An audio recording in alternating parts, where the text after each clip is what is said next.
Theory Live. I'm Steve Crawford. Thanks for checking in, if you did. Bill Casing is a guy who is another one of those guys who's come out. He used to work at NASA, and he publicly speaks now about how it is impossible that we went to the moon, at least in that tinfoil ship that they showed us. And, you know, this next clip is going to be followed up with Bill Casing and his opinion. This clip here, in my opinion, still more believable than the trip we took to the moon.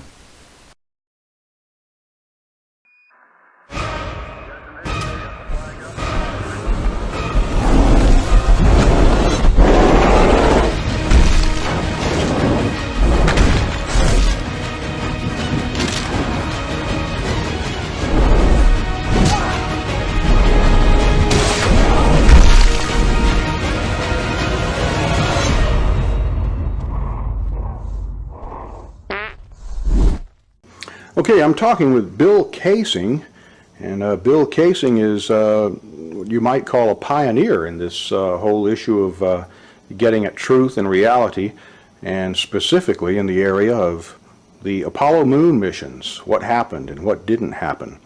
And when the module set down on the surface of the moon, the amount of propulsion that would have been required to do that, and it leaves no cloud of dust, no crater. Right. Having seen hundreds of rocket firings when I was employed by Rocketdyne, I know that the jet of the lunar module lander, the lunar lander, would have created an enormous crater. It would have scoured the moon's surface. It would have tossed up rocks, sand, everything, and created a crater maybe so large that the entire lunar lander could have sunk into it. After all, we're dealing with a 10,000-pound thrust engine, which is pointed directly at the surface, lowered into the surface, and yet, if you look at pictures of the lunar lander on the moon, there is no disturbance whatsoever under the lunar lander's rocket. And no dust deposited in the pads, the cup-shaped pads at the bottom. That's another good point. Dust would have been blown 6 ways from Sunday and would have landed everywhere. And then the famous scene, which has been played over and over, where they are landing there, but they're setting down, and you're hearing the astronaut talking through it. Oh, that's a good point. I let's say, became aware of that only recently, that here's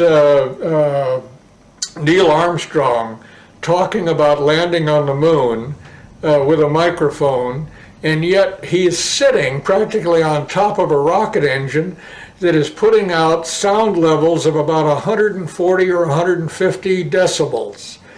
Now, we know that that is absolutely impossible to overcome that sound level inside the lunar lander with a normal human voice. Eagle, we got you now. It's looking good, over. Roger, copy.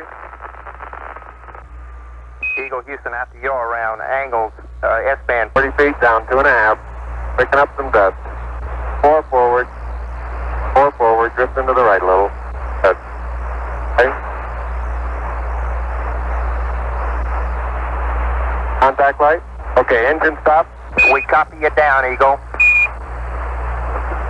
Tranquility Base here. The Eagle has landed. Okay, we've changed our graphic picture here in the background, and it's a one-sheet poster that I put together from pictures on the website www.geocities.com/Apollo Reality/. And the gentleman that put this together got actually these images off the Langley Research Center website. And some of these actually you're just seeing for the first time yourself, isn't that right, Bill? That's right, yeah. I'm amazed to find these pictures. I've never seen any of them before except the one in the upper right. And what amazes me is this one here showing a model of the moon with a camera track. showing how easily it would have been to fake the filming of the moon. And then the image just to the right of that shows like the finished moon. Exactly. With somebody sitting at the controls, maybe turning it or... Right. These are very revealing pictures, and I strongly recommend people with PCs to download them and study them. And of course, this brings up the subject of the death of whistleblowers. Men like Gus Grissom, who was burned to death along with Chafee and White. He went pretty open with it, putting a lemon on Yeah, he was going to give an interview about what he really thought about Apollo. And as you say, he hung a lemon on the command capsule on the day that he was murdered. And we should also look at Scott Grissom, his son's evidence that a secret switch was installed in the capsule to ignite the fire that killed Grissom, Chafee, and White. We could go on for quite a while about the death and injury to people that have pursued this Apollo hoax subject very diligently. They went to a NASA spokesman who was Brian Welch. Oh yes, and right. They asked him about some of these anomalies. Right. You recall what he said about some of the things they were asking him? He tried to dispute everything that the Apollo hoax advocates brought out. To propose that this was all faked and a hoax, they have to say that every piece of evidence, that every physical scientific test that one could offer to support the reality of the lunar landings, they have to say that all of those are fake. Finally, in this picture with the sun behind the lunar module, the front of the craft is clearly visible. The words United States are crisp and clear. How could these backlit pictures be so detailed? It's because there's more than one light source, which means they're not on the moon. But NASA simply dismisses these arguments. There are a number of claims that the pictures taken by Apollo astronauts were faked. And there are so many, it would be an exercise in futility to go off and try to answer all of those. But the questions continue. Is it conceivable that with its $40 billion price tag, the Apollo program was nothing more than the most expensive movie ever made? Bottom line, the United States went to the moon in the 1960s and the 1970s. End of story. The interesting thing is that about a month after he gave this interview, he was dead. That always kind of puzzled me because he was at least trying to hold on to it, right? So do you think they would have actually killed him just because he didn't do a good enough job? Or? Yes, I think that's what happened. He didn't do a good enough job. So they killed him as an example to other people who are defending, like Richard Hoagland. Hoagland obviously is a fake, and he's an employee of NASA who on many occasions has tried to discredit me and my associates. Obviously, they didn't go to the moon.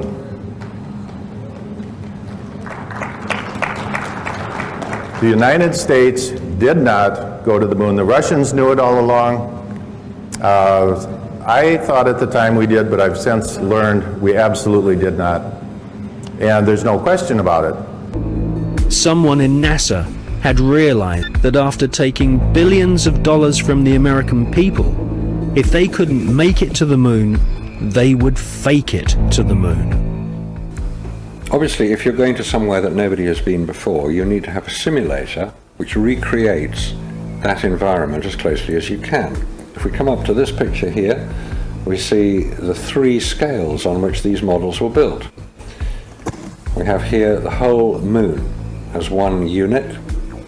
It stands about 20 foot high. We have here behind it a section of the surface of the moon. You'll notice it's curved. And here we have a more detailed section of the lunar surface. What you're saying is that the images which we're told show a camera pointing out the window of the lunar module as it's coming into land on the moon could well have been filmed previously using these large-scale models. That's right. It could well be that what we are looking at are films of realistic models. We have no means of knowing if they were actually taken on the lunar surface or whether what we're watching is part of the simulation exercise and the training exercise. And you'll notice here on these models there is a camera track. A camera starting at this end, coming down here, would approach the moon or appear to approach the moon and become ever closer towards it. If a spacecraft is in deep space, the only possible explanation for a light seen through the window of the spacecraft is the sun. It's the only bright light in space. If it's not the sun, then it has to be some other artificial light, which implies that that particular image is possibly fiction. The most lethal forms of radiation, of course, are at the higher end of the spectrum. That's gamma rays and X-rays. We know what ultraviolet can do. If you stay out too long in the sun, you get sunburn and skin cancer and die, and it's all very sad. But gamma rays, and X-rays especially, are particularly lethal to humans, unprotected humans. There was no protection that I have been able to identify. I've found no reference to it. I found nothing that will tell me what level of protection is offered, so I have to assume none was.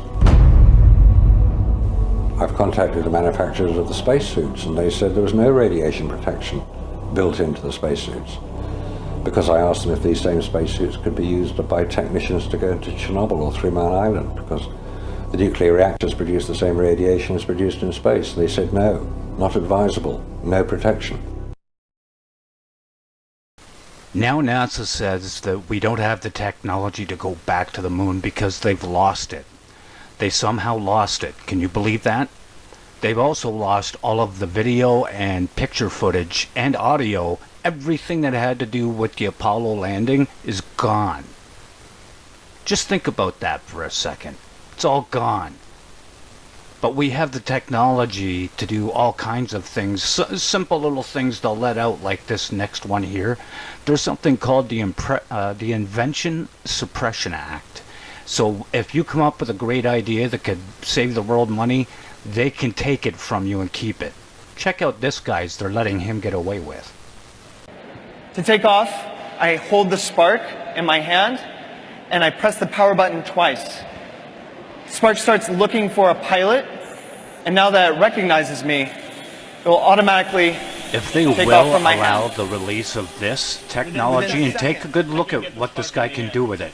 Now, They're letting this out. Imagine what the Army has and the Air Force already have. To get just the right shot that I want. So to They can do this with cameras as we well. designed an interface using the simplest control interface that we could think of. And it's not your smartphone. Take a look.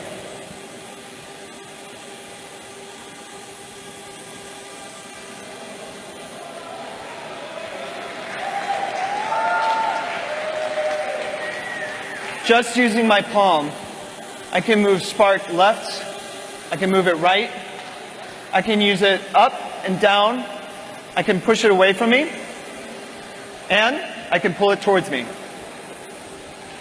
It's that simple to control, and it truly feels like magic. Now, within this range, I've got about 3 feet between me and the spark, but that doesn't show the epic perspective that drones are known for. So in order to get that perspective, I'm going to tell Spark to fly a little bit further away from me, and I'll do that by waving.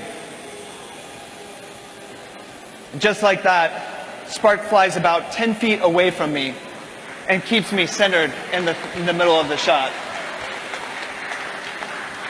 It's fantastic. So I still want to be able to control my shot. This is maybe not the best background. I want to get those chandeliers captured behind me. So I'm just going to move. And Spark is actively tracking me as I move around so that I can choose the right scenery behind me. All right, this is the shot I want. And I'm going to take a picture just by doing this. Just like that, I've taken a picture. From takeoff to taking a picture, it's seconds. Now, I can still bring it back and land just by waving. This is using gesture control from start to finish to control the Spark's flight. And I'll land it just on my palm.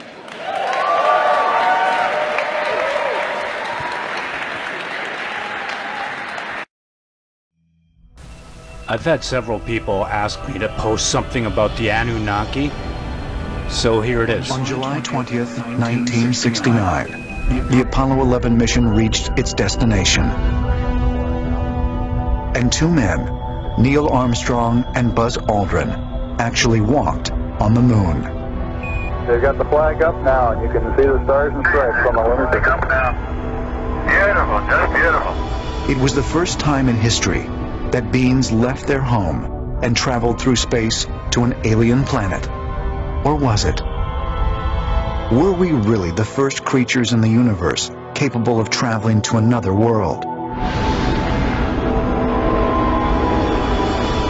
Given the vastness of the universe and the billions of years that it took to create our galaxy, is it so hard to imagine that such a thing might have happened before?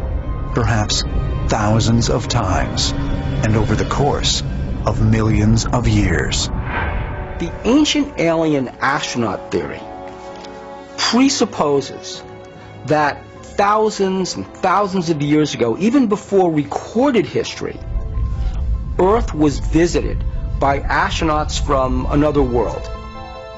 But if alien beings did in fact travel to Earth, why? Did they come to explore, to plunder, to study, to hunt, or to breed? When Armstrong and Aldrin explored their incredible surroundings, they found the moon a barren landscape. It seemed to offer little more than a lifeless oasis of rocks and dust. But in 1986, further testing determined that the lunar landscape actually contains a high amount of helium-3, an extremely powerful, non-polluting, non-radioactive fuel source. Experts estimate that a single space shuttle filled with this material could satisfy all the energy needs in the United States for an entire year. Think of it. Armadas of spaceships, mining the moon and other planets for natural resources. Could this help explain why Earth might have served as a destination for travelers from other worlds? We'd go out there with robot mining crews and eventually human mining crews, mine those planets, extract the ore, ships would come, they'd take the ore and bring them back. Well, if we would do it, why wouldn't extraterrestrials? But if alien excavators did come to Earth, perhaps thousands of years ago, wouldn't there be evidence? Here, in what is now known as Iraq, lies what is commonly regarded by historians and archaeologists as the cradle of civilization. Between 3500 and 1900 BC, the fertile area between the Tigris and Euphrates rivers was the home of the Sumerian people. The Sumerians were one of the first cultures that built actual cities with streets and a street grid, like almost like New York City, where you have, a square street grid. They invented cobblestones. They had a sewage system. They were taught in agriculture. The Sumerians also invented the first known writing system by using cuneiform script on clay tablets. In the 19th century, archaeologists exploring the ancient ruins of Nineveh discovered 22,000 of these clay tablets. When they were later translated, the texts described many stories similar to those found in the Judeo-Christian Bible. Virtually every story that's in Genesis, the flood story, Adam and Eve story, they all have precedence with the ancient Sumerians. In 1976, author Zecharia Sitchin published his own translations of the Sumerian texts in a series of books called The Earth Chronicles. According to Sitchin, the clay tablets describe an alien race known as the Anunnaki, who came to Earth to mine gold. Zecharia Sitchin has essentially suggested that the reason why we were visited in the remote past is because the ancient astronauts' home planet needed gold for their atmosphere, and that their gold content in the atmosphere was depleting. So they came to Earth in order to mine gold and bring it back to their home planet.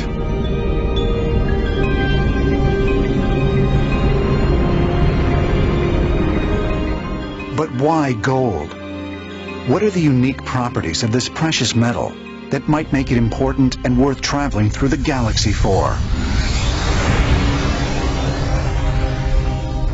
I think for extraterrestrials, gold would be an important resource just like it is for us. If it's at all like our society, one of the major things that's going to be built on is electricity. And gold really is one of the top conductors, and its malleability and its ability to make it into wires, use it in really small forms as nanoparticles, is going to make it an incredible technological resource for any sort of life forms that reach that level of dealing with electricity and technology as we do. One of the exciting directions is possibly as an energy source through properties called thermoelectric effects, where it can take heat and turn it directly into electricity. This would be obviously a very nice, clean energy source. With its capacity to create energy and conduct heat, some scientists believe gold may also be an invaluable asset in the construction of spaceships. Gold actually reflects infrared light. Infrared is basically light that's not quite red. And so you don't see it, but we interact with it as heat. The radiation will interact with your molecules and make them vibrate faster, and you'll feel that as heat. So it makes a great heat shield. Partly because it's so malleable, you can make it very thin, it's easy to work with, and it has great properties for reflecting and heat protection. The only metal that really lasts is gold. Gold is indestructible. All gold from ancient times still exists today. If you look at Zecharia Sitchin's theories that ETs came down from another planet in our solar system, which is on a 3,600-year elliptical orbit, that they were running out of minerals, and gold specifically, that they somehow needed to line their atmosphere with. These extraterrestrials, they just first measure our planet, and they have the instrument to find out where on this planet do we find raw material. Through their incredible equipment, they find a planet that has this. It's got gold. So they decide, we're going to go there and we're going to mine. So they send some expeditions to planet Earth. All of a sudden they get here, and the factions begin to say, well, there's a lot of gold here, but we're not digging it out. What are we going to do? We need workers. The story that came down to the Sumerians is that the Anunnaki were mining gold on the Earth. And the run-of-the-mill workers complained, said this is really hard work and we're tired. We don't want to do this anymore. And so they had a big council. They decided to create a primitive worker called an Adamo.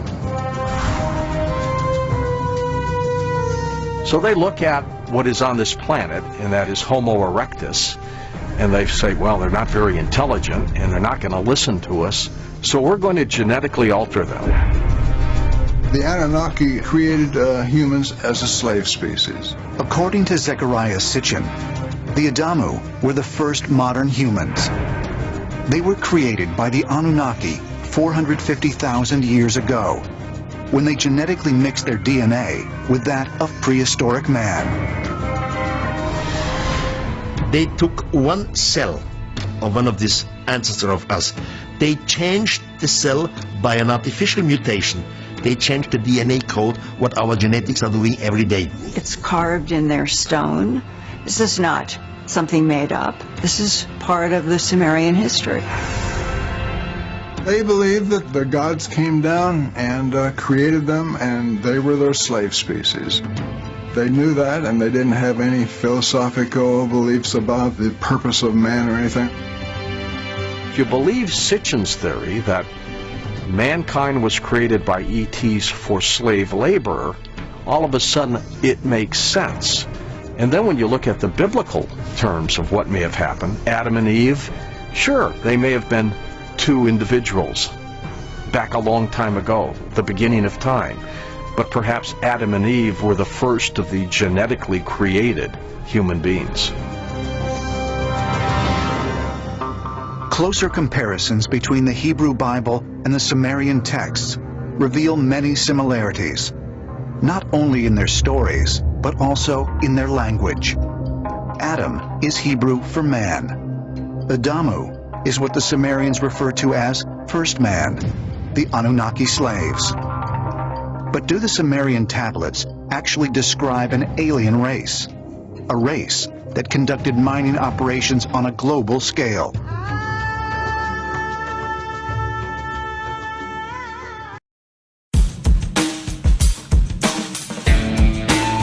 Mill Street Brewery, original organic lager.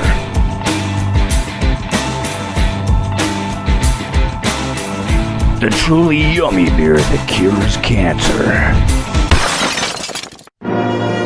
Disclaimer, this beer doesn't really cure cancer, but it doesn't cause it either. And that's pretty fucking cool. Mill Street Brewery, original organic lager. You know you want it.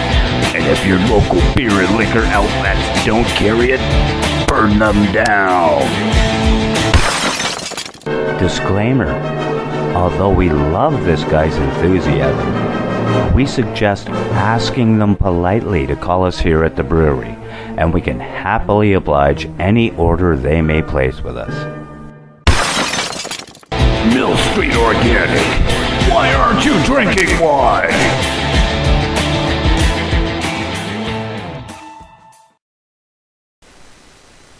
And now a bonus clip. Were the Nazis actually toying with the idea of time travel? We do, why wouldn't they?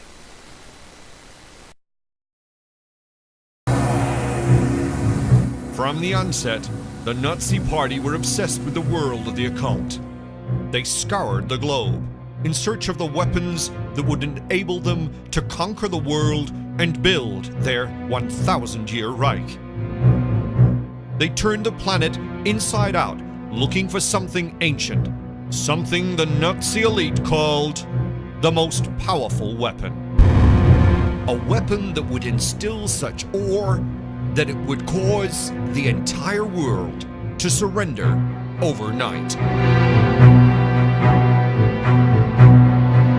And then, suddenly, during the Second World War, the Nazis achieved a massive leap in technology, so great that many have questioned where this Nazi science originated.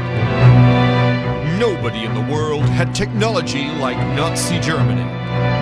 From the first jet aircraft to advancements in innumerable facets of science and engineering, the Nazis had no equal. Thousands of scientists with bottomless budgets across the globe were working furiously day and night for years to create new war machines. And yet, the Nazis had not only developed one device, they had developed dozens. They were also miles ahead in every area, including genetic manipulation, mass hypnosis, and unfathomable experiments into the very nature of time and space itself.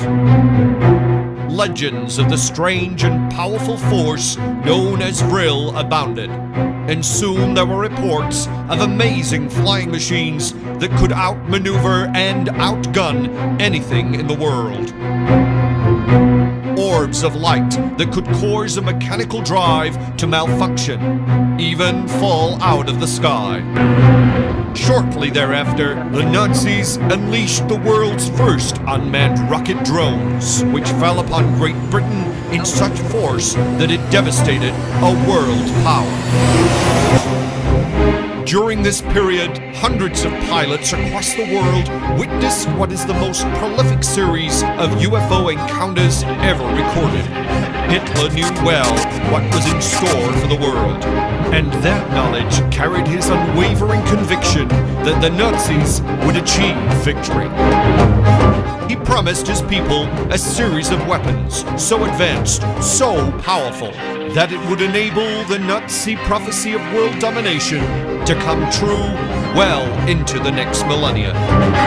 But war is never fair. Many say that the outcome of the Second World War would have been very different if only the Nazis had a few more months to assimilate their discoveries.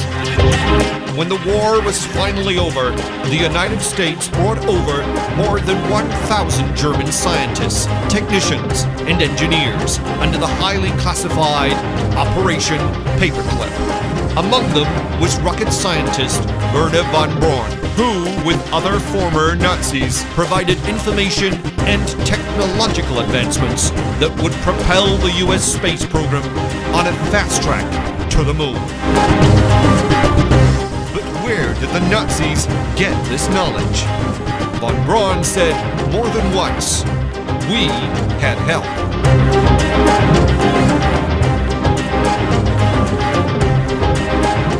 This is the real forbidden history. This is the story of the Nazis and the aliens from outer space.